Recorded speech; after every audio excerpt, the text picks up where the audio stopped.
Hi teachers, this will be a quick overview on how to grade each unit in World History 7A. From the whiteboard in the assessment box, you'll see what needs to be graded in order for students to receive credit for the unit. 10 points for performance task number 1, which is their essential questions activity.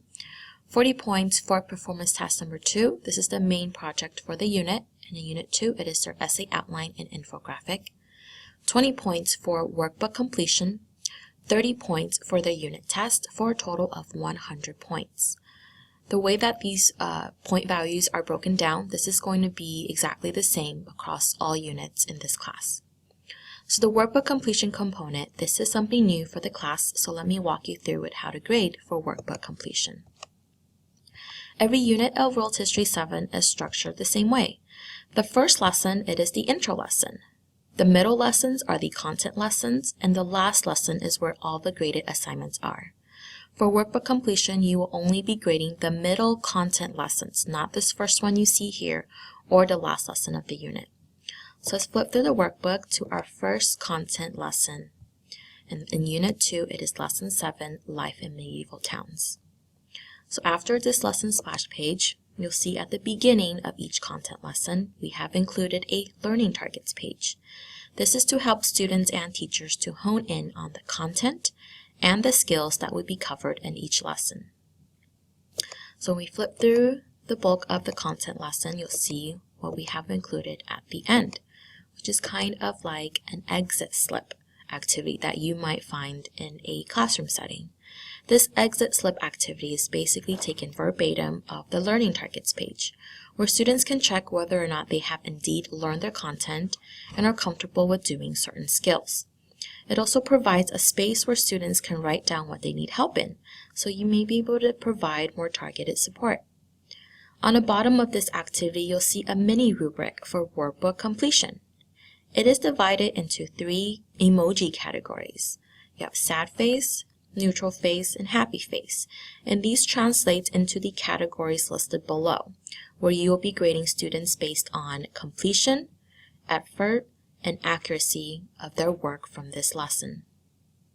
So after you have scanned your students' work from this lesson, you simply have to circle the face that corresponds with the scale that you see here. Let's go ahead to the next few content lessons. You'll see the Learning Targets page, their inquiry and textbook scan, their presentation notes, their reading comprehension questions, their sources activity, their review, and now we have the exit slip activity, and this is where you would grade for their workbook completion for this lesson by circling one face. And this is the next content lesson. So same structure, and here you just circle a face based on the rubric that you see here. So now we're at the last lesson of the unit. This is where all the graded assignments and rubrics are located. Let's go ahead and go to the rubric for workbook completion, which is at the last page. Based on the faces that you have circled from the lessons before, take an average face and translate that into points as listed on the rubric based on this scale. Sad face should range from 0 to 6 points, neutral face 7 to 14 points, happy face 15 to 20 points. And you can write down the student's point value here. And for my math crunching teachers, I know this might drive you insane knowing that you can't assign an exact point value for each lesson and then be able to tally up the points toward the very end.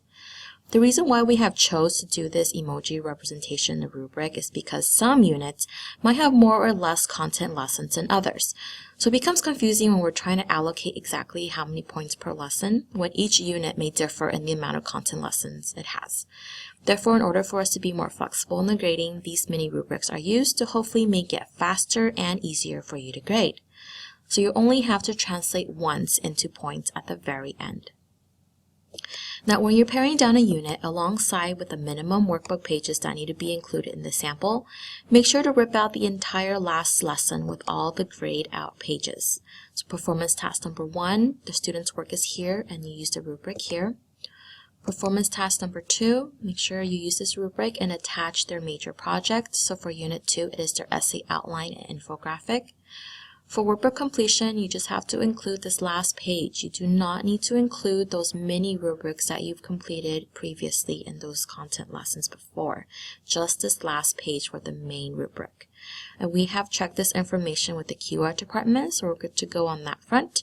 Hope this tutorial has been helpful for you, and as always, feel free to contact us if you have any questions. Thank you.